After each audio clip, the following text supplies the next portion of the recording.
அதிர்ஷ்டம் ஜோதிட ராசி நேயர்கள் அனைவருக்கும் செந்தில் பாபுவின் வணக்கம். குரோதி வருடத்திற்கான தமிழ் புத்தாண்டு பலன்களை பார்க்க போகின்றோம். சூரிய பகவான் மேச ராசிக்கு பயிற்சியாகும் நாளை நாம் தமிழ் புத்தாண்டாக கடைபிடித்து வருகின்றோம். இந்த வருடத்தில் ஏப்ரல் மாதம் 13ஆம் தேதி பங்குனி மாதத்திற்கு 31ஆம் தேதி இரவு 8:10 குரோதி தமிழ் வருடம் பிறக்கின்றது. இந்த தமிழ் புத்தாண்டு சஷ்டி திதி மிருகசீரிஷம் நட்சத்திரத்தில் விருச்சிக லக்னத்தில் பிறக்கின்றது. இனி ராசிகளுக்கான பலன்கள்.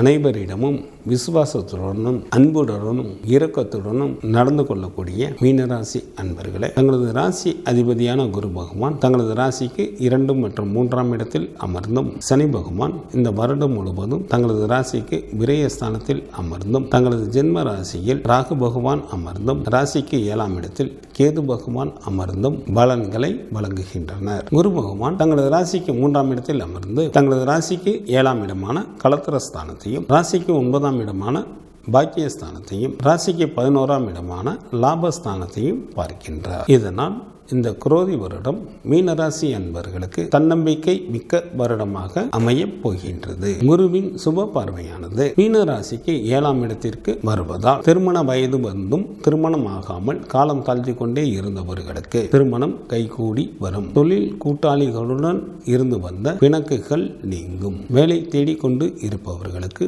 நல்ல வேலை கிடைக்கும். ராசிக்கு 9ஆம் இடமான பாக்கியஸ்தானத்தை குரு பகவான் பார்ப்பதால் தந்தை வழி சொத்துக்கள் வந்து சேரும். தங்களது முயற்சிகளில் எளிதில் வெற்றி பெறுவீர்கள். தங்களது ராசிக்கு லாபஸ்தானத்தை குரு பகவான் பார்ப்பதால் பொருளாதார நிலை திருப்திகரமாக இருக்கும். தேக ஆரோக்கியம் கிட்டும். தங்களது ஜென்ம ராசியில் அமர்ந்துள்ள ராகு பகவான், ராசிக்கு 7ஆம் இடத்தில் அமர்ந்துள்ள கேது பகவான் மற்றும் விரயஸ்தானத்தில் அமர்ந்துள்ள சனி பகவானால் மீனராசி அன்பர்களுக்கு பல வழிகளிலும் நன்மைகள் ஏற்படும். ஏராளமான பொருள் வரமும் தனவரமும் உண்டாகும். பகைவர்கள் கூட நண்பர்களாக மாறிவிட வாய்ப்புகள் உண்டு. வெளிநாட்டு வேலைக்கு முயற்சி செய்யும் அன்பர்களுக்கு வெளிநாட்டு வேலை வாய்ப்பு கிடைக்கும். கணவன் மனைவி இடையே மற்றும் தொழில் கூட்டாளிகள் இடையே இருந்து வந்த கருத்து வேறுபாடுகள் நீங்கும். வேலை செய்யும் இடத்திலும் மேல் அதிகாரிகளின் ஒத்துழைப்பு கிடைக்கும். சொந்த தொழில் புரிபவர்களுக்கு அதிகப்படியான லாபமும் கிடைக்கப் பெறுவீர்கள். சில மீனராசி என்பர்கள் புண்ணிய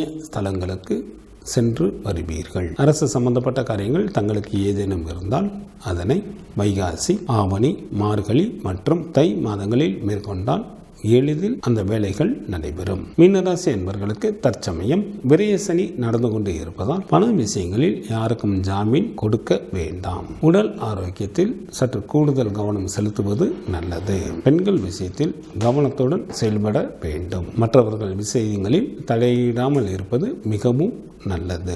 மீனராசி என்பவர்கள் தற்சமயம் குறுக்கு வழியில் செல்வதோ அகங்காரம் கொள்வதோ கூடாது. சோதனை காலங்களில் சவால்களை எதிர்கொள்ள இறை வழிபாடு தங்களுக்கு நன்கு துணை புரியும். தங்களது தொழிலை பொறுத்தவரை நன்கு திட்டமிட்டு செயல்படுத்துங்கள். தங்களது ஜென்ம ராசியில் ராகு பகவானும் ராசிக்கு 7ஆம் இடத்தில் கேது பகவானும் சஞ்சாரம் செய்வதால் தங்களது ராசி அதிபதியான குரு பகவானை நன்கு வழிபட்டு எந்த ஒரு செயலையும் மேற்கொள்ளுங்கள். எந்த தடைகளும் வராமல் குரு பகவான் பார்த்து கொள்வார். பெண்களுக்கு ஆடி மாதம் 16ஆம் தேதி முதல் புரட்டாசி மாதம் 2ஆம் தேதி வரையிலும், ஐப்பசி மாதம் 22ஆம் தேதி முதல் கார்த்திகை மாதம் 17ஆம் தேதி வரையிலும், மார்கழி மாதம் 15ஆம் தேதி முதல் தை மாதம் 14ஆம் தேதி வரையிலும் மிகுந்த கவனத்துடன் எந்த ஒரு செயலையும் மேற்கொள்ள வேண்டும். மற்ற காலங்கள் அனைத்துமே தங்களுக்கு நல்ல பயன்கள் தரக்கூடிய காலமாகவே இருக்கும். குரு பகவான் வழிபாடு தங்களுக்கு நன்மையை தரும். சிவபெருமான் வழிபாடு தங்களது குலத்தை காக்கும். குரோதி வருடத்திற்கான வெண்பா. கோர குரோதிகளில் கொள்ளை மிகும் கல்லறினால் பாரினில் சனங்கள் பயமடைவார். கார்மிக்க அற்ப மழை பெய்யும் அக்கம் குறையுமே. சொற்ப விளைவு உண்டெனவே சொல். இந்த குரோதி வருடத்திற்கான நவ நாயகர்களாக ராஜாவாகவும் சஸ்யாதிபதியாகவும் நீரசா அதிபதியாகவும் செவ்வாய் வருகின்றார். மந்திரி, அர்க்காதிபதி, சேனாதிபதி மற்றும் மேகாதிபதி என 4 துறைகளுக்கு சனி பகவான் கையில் எடுத்துக் கொள்கின்றார். ரசாதிபதியாக குரு பகவானும் தானியாதிபதியாக சந்திரனும் வருகின்றனர். இந்த குரோதி வருடத்தில் செவ்வாய் ராஜாவாகவும் சஸ்யாதிபதியாகவும் நீரசாதிபதியாகவும் வருவதால் சிவப்பு நிறத்தில் உள்ள தானியங்கள் நன்றாக விளையும். ரியல் எஸ்டேட் வியாபாரம் நன்றாக இருக்கும். இந்திய இராணுவம் பல புதிய சாதனைகளை படைக்கும். எல்லைகளில் பதற்றம் அதிகரிக்கும். நாட்டில் திருடர்களால் பயம் உண்டாகும். மந்திரியாகவும் அர்க்காதிபதி, சேனாதிபதி மற்றும் மேகாதிபதி என 4 துறைகளுக்கு அதிபதியாக சனி பகவான் வருவதால் நல்ல மழை பொழிய வாய்ப்புகள் அதிக அளவில் உள்ளது. மழைநீர் அதிகரித்து மீனாக கடலிலும் கலக்க நேரும். கருப்பு நிற மேகங்கள் கோட்டை மேகமாக உற்பத்தியாகி பல இடங்களிலும் பரவி அனைத்து இடங்களிலும் எல்லா நேரங்களிலும் மழை பொழியும். சில இடங்களில் பெரிய அளவில் நிலநடுக்கம் மற்றும் பூகம்பம் ஏற்படும். முக்கிய மலை பிரதேசங்களில் இடைவிடாது மழை பொழிவு ஏற்படும். பறவைகளின் இனவிருத்தி அதிகமாக இருக்கும். இந்த வருடத்தில் பறவை காய்ச்சல் வியாதி பரவும். பூமியின் விலை குறையும். காலம் தவறி மழை பெய்வதால் தேவைப்படும் நேரத்தில் மழையின் அளவு குறைவாகவும் தேவையில்லாத நேரத்தில் மழையின் அளவு மிக அதிக அளவிலும் நடைபெற இருப்பதால் பொதுமக்கள் சில இடங்களில் உண்ண உணவின்றி தவிக்க நேரிடும். இதனால் மக்களிடம் பண புழக்கம் குறைவாக